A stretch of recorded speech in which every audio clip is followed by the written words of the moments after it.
चारों ओर से घिरे होने के बाद भी चीन अपनी हरकतों से बाज नहीं आ रहा है। एक और शांति और वार्ता के जरिए सीमा विवाद को सुलझाने का ढोंग करता है, तो वहीं भारत की ही सीमा पर किसी अज्ञात स्थान पर युद्ध अभ्यास कर रहा है। ऐसे में सामरिक विशेषज्ञों ने भारत को सलाह दी है कि वो चीन के दोहरे चरित्र से बचकर रहे। दरअसल जिस समय भारतीय विदेश मंत्रालय लद्दाख में भारत और चीन सेना के कोर कमांडर स्तर की चर्चा के बारे में जानकारी देने के लिए अपना वक्तव्य तैयार कर रहा था, ठीक उसी समय चीनी सरकार का मुखपत्र ग्लोबल टाइम्स भारत पर अपनी सैनिक शक्ति के मनोवैज्ञानिक दबाव डालने के लिए एक रिपोर्ट तैयार कर रहा था।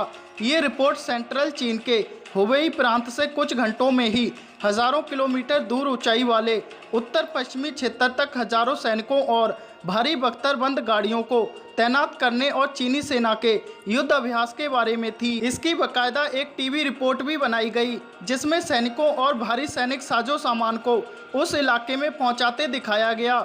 इसमें निजी एयरलाइंस, चीनी वायुसेना, ट्रेन और दूसरे तरीकों का सैनिकों की तैनाती के लिए इस्तेमाल किया गया। इस दौरान भारत से लगती सीमा पर युद्ध के समय तेजी से भारी हथियार और सैन्य साजो सामान पहुंचाने की तैयारियों को परखा गया।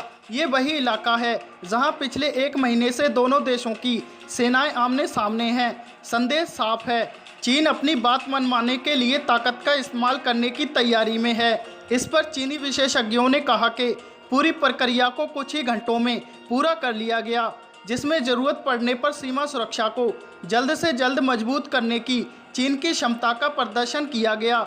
चाइना सेंट्रल टेलीविज़न ने बताया कि शनिवार को भारत से लगती सीमा के पास एक अज्ञात स्थान पर PLA वायुसेना के एयरबोर्न ब्रिगेड ने कई हजार पैरा ट्रूप्स को civilian airlines, logistic transportation channel और ट्रेनों के जरिए जल्द से जल्द तैनात किया गया।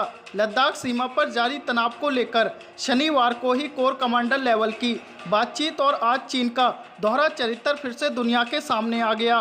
बातचीत में चीन ने वास्तविक नियंत्रण रेखा पर एक महीने से जारी तनाव को विभिन्न स्थापित तंत्रों के जरिए शांतिपूर्ण समाधान निकालने पर सहमति जताई, लेकिन दूसरी तरफ वह सेना को युद्ध अभ्यास भी करवा रहा है।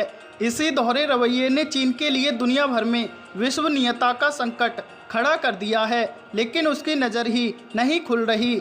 चीन की इन हरकतों को देखकर लगता है कि दोनों देशों के बीच चर्चाओं के दौर और चलेंगे, लेकिन तय है कि LAC पर दोनों ही ओर के सैनिकों की तैनाती पर कोई असर नहीं पड़ेगा।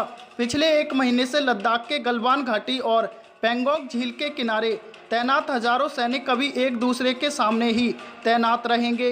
गौरतलब है कि चीन ने पिछले 70 सालों से हिमालय के ऊपरी इलाकों में सड़कें और रेल मार्गों पर बहुत जोर दिया। 50 के दशक में ही उसने भारत के अक्साई चीन इलाके से सड़कें बनाकर तिब्बत को शिनजियांग प्रांत से जोड़ना शुरू कर दिया था, लेकिन जब भारत अपनी सीमा के अंदर ऐसा कोई इंफ्रास्ट्रक्चर या फिर सड़क निर्माण करता है तो चीन उस पर आपत्ति जताता है, जिसका नतीजा हालिया विवाद है।